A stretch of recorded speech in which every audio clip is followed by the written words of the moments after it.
Olá, gente! Tudo bem com vocês? Queridos alunos do terceiro ano, chegamos a mais uma aula de português. E na aula de hoje nós vamos corrigir as atividades da aula passada, então providencia aí o seu livro de português, confere com a prof lá na página 157, que nós vamos começar a correção, tá? E depois a prof explica o assunto de hoje e também as atividades que vocês farão, beleza? Vamos lá, então. Na aula passada, a gente leu um texto expositivo, falamos sobre as características dele, né? E aprendemos muita coisa legal também. E hoje nós vamos conferir as atividades, então. Vamos lá. A questão de número 2. O título informa o tema que será exposto. Sobre o que trata o texto. Você tem medo de quê? O texto, então, trata dos dos tipos de medo que as pessoas têm. Essa é a resposta correta.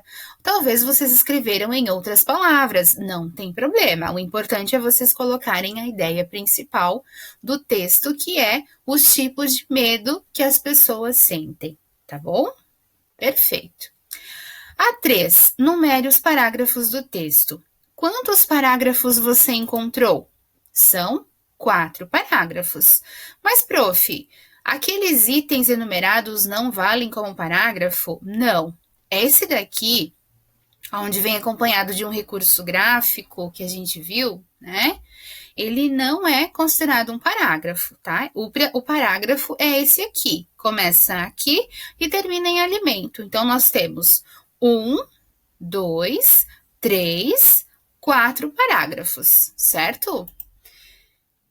Vamos voltar aqui, então. 4 parágrafos. O que o ajudou a localizar os parágrafos? É o conceito que nós aprendemos, né? O espaço maior na margem esquerda, ou seja, que tem um espacinho aqui quando começa um novo parágrafo, que é aquele recuo da margem esquerda que a gente chama, tá? A 4. O primeiro parágrafo apresenta a ideia principal informada no título. Ele inicia com algumas perguntas. Qual é o objetivo do autor ao usar esse recurso? O que vocês colocaram aí? Para despertar a curiosidade do leitor? Parabéns, você acertou. É esse o objetivo mesmo. Lá no início ele fala sobre os medos, se você tem medo de quê. Até o título chama a atenção, né? Ou seja, para despertar a curiosidade do leitor e ele pegar o texto para realmente ler e conhecer um pouco mais sobre o assunto. A 5.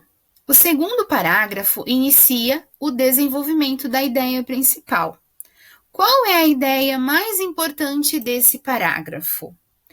Do segundo parágrafo, então, a ideia mais importante é que fala sobre que o medo é importante para que as pessoas fiquem alertas nas situações de perigo. Então, ele não é uma coisa ruim. Quando é muito intenso e descontrolado, esse medo passa a ser chamado de fobia. E aí nós temos que tomar um cuidado maior. Mas que o medo não é um sentimento que não seja bom, legal, né? Ele é preciso também para nos livrar de algumas situações perigosas, certo? Então, esse é o assunto aqui, a ideia mais importante desse parágrafo que o texto traz para os leitores. E a 6. O terceiro parágrafo apresenta uma lista de tipos de fobia. Lendo apenas o começo do terceiro parágrafo, é possível saber quantas fobias serão apresentadas? É possível? Não, não é possível, porque nós só iniciamos, nós não lemos todos para ver e contabilizar quantos tem. Quando, então, é possível obter essa informação? Depois que terminarmos de ler o terceiro parágrafo, e aí a gente pode contar e perceber quantas fobias foram apresentadas.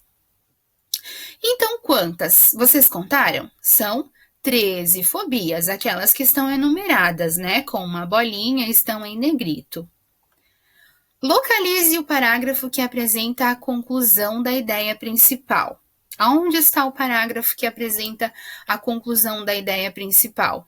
É o último parágrafo, como a gente viu lá na outra aula, certo? Ele está aqui. Então, nós localizamos ele aqui.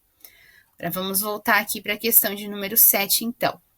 Que parágrafo é esse? Ele é o último, então ele é o quarto parágrafo. Qual é a informação mais importante da conclusão? A informação mais importante é que sentir medo é natural, mas isso não pode impedir as pessoas de ter uma vida normal. Então, quando esse medo já passou a ser fobia, que é muito persistente, que é incontrolável, nós devemos procurar ajuda, né? Ajuda de pessoas que realmente vão conseguir nos ajudar. E aí, para não deixarmos esse medo impedir algumas situações da nossa vida, né? Ou de termos uma vida normal. Então, essa é a ideia ou a informação mais importante do último parágrafo. A 8. Circule no texto a pontuação usada na primeira frase do terceiro parágrafo. Então, qual foi que vocês circularam? Vocês circularam essa pontuação aqui, que a gente já havia falado dela? Muito bem, não esqueçam de circular ela, tá? E aí, continuamos aqui, então. O que essa pontuação introduz? O que vem depois dela?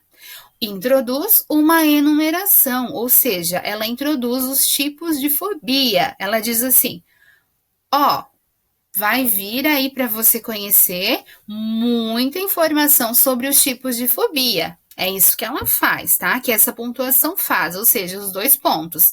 Então, quando vocês virem 2 pontos em um texto, em uma frase, quer dizer que vai vir uma sequência de informações listadas, que você vai acabar conhecendo, tá? Então, os 2 pontos é justamente isso. Ele vai introduzir, ou seja, vai dizer que logo depois dele vem uma enumeração, tá? A 9. Que recurso gráfico foi utilizado para marcar os itens de enumeração? O texto utilizou as bolinhas, certo? Muito bem. E a questão de número 10. Vocês deveriam preencher os quadros com base nas respostas das atividades anteriores.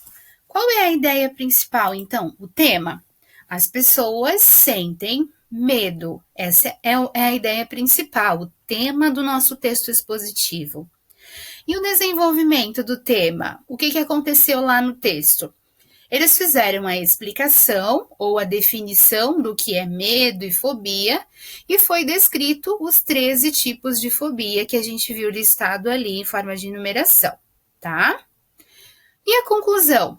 A conclusão diz que sentir medo é natural, mas ele não pode impedir as pessoas de ter uma vida normal. E essa foi, então, a conclusão. Certo? Conferido? Muito bem. Então, partimos para a nossa próxima atividade. E o nosso próximo assunto é algo que vocês já acabaram conhecendo durante essas atividades sobre o texto expositivo, que é 2 pontos e vírgula em enumeração. Então, quem são os 2 pontos? Um pontinho e mais um pontinho. E a vírgula, certo? Muito bem. Então, quando nós devemos utilizar os 2? Ficou uma carinha assim, né, gente? Quando nós devemos utilizar os 2 pontos e a vírgula? Em situações de enumeração, quando você está enumerando algo. Vamos para um exemplo antes de vocês começarem aqui as atividades? Então, a prof escreveu aqui uma frase, No mercado, comprei pão, vírgula, leite, vírgula, maçã, vírgula, laranja e carne. Vocês conseguiram observar que eu fiz uma lista de coisas que eu comprei no mercado, certo? Mas eu simplesmente falei dos alimentos que eu comprei. Eu listei, mas falando em uma frase normal. No mercado, comprei pão, leite, maçã, laranja e carne. Ponto. Para enumerar essas frases, para separar elas, o que eu utilizei? A vírgula. E aí, lá no final, nos 2 últimos itens, eu utilizei a palavrinha E. A letra E, né? Na verdade, desculpa, não é palavra, é letra. A letra E. Poderia ter utilizado também mais uma vírgula? Também. Mas geralmente para os dois últimos itens de uma lista, em uma enumeração, nas frases, eu utilizo a letra E, mas não está errado se você também utilizar a vírgula, tá? Então, a vírgula é utilizada para enumerar itens, quando você está citando as coisas e separá-las, tá? Ou seja, em enumeração. Mas nós temos também um outro exemplo. Nós temos o exemplo dos dois pontos. A vírgula nós já conhecíamos, né? Além de enumerar situações e itens, ela também serve para nós utilizar na gramática da língua portuguesa, né? Ó, por exemplo, vamos achar uma vírgula aqui para vocês verem. Ó, aqui também está como enumeração. Vai pensar numa outra frase para explicar para vocês, então, a questão da vírgula, quando ela é algo que está aqui no texto. Vamos voltar aqui no texto expositivo para ver se a prof consegue achar um exemplo onde a vírgula não está enumerando e sim dando aquela pausa, né? Que acabou uma oração, que a gente chama na língua portuguesa, e parte para outra. Aqui, ó, no início. Quem nunca sentiu medo diante de uma barata? Vírgula. Na fila da montanha-russa ou assistindo a um filme. Então, a vírgula aqui, ela não está enumerando itens ou coisas, né? Ela simplesmente está separando aqui uma oração da outra, uma frase da outra, não com ponto final, mas sim através de uma vírgula. Então, nós temos diferentes situações, tá bom? Só para vocês ficarem sabendo, então. Mas no caso da nossa vírgula que nós estamos estudando, aqui, ela é utilizada em enumeração mesmo, quando você quer listar coisas, tá? Objetos, frutas e, enfim, situações, tá bom? Então, agora vamos falar dos dois pontos. Já os dois pontos, como a gente estava conversando, ele é um pouco diferente, como nós estudamos ali no texto expositivo. Os dois pontos, eles não servem para separar itens, como a gente utilizou na frase anterior do supermercado, do mercado, né? Os dois pontos, eles vão dizer para você em uma frase ou introduzir uma enumeração. Eles vão dizer para você, ó, lá vem uma enumeração. E aí você vai utilizar a vírgula novamente. Como, por exemplo, nessa frase que a prof escreveu, ó. Os alunos são dois pontos. Isso quer dizer que lá vem uma enumeração e vou separá-las, eu separar essa lista com vírgula. Tá? Esses itens, enfim, o que você esteja separando ou listando, tá?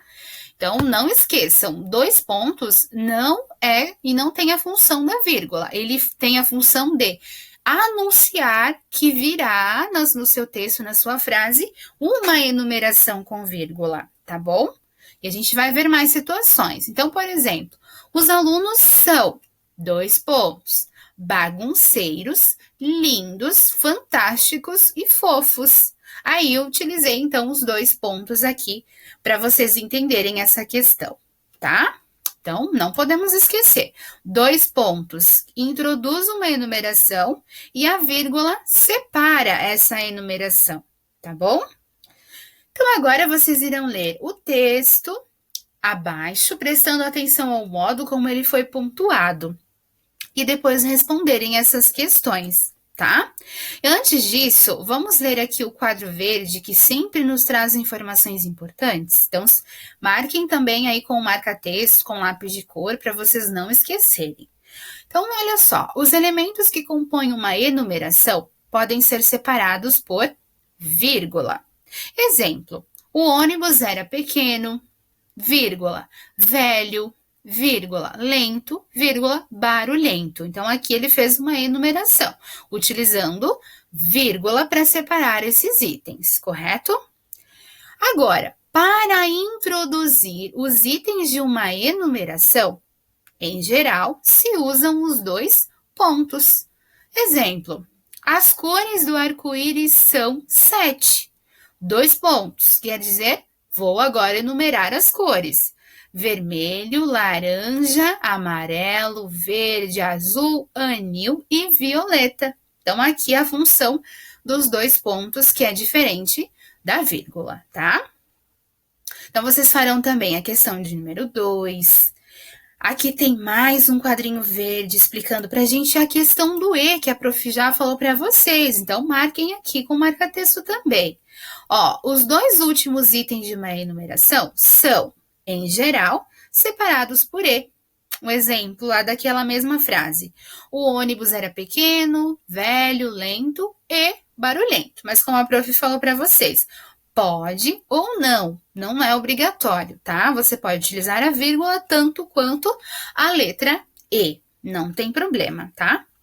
Então, vocês irão pontuar agora esse texto abaixo, usando o E quando necessário, beleza?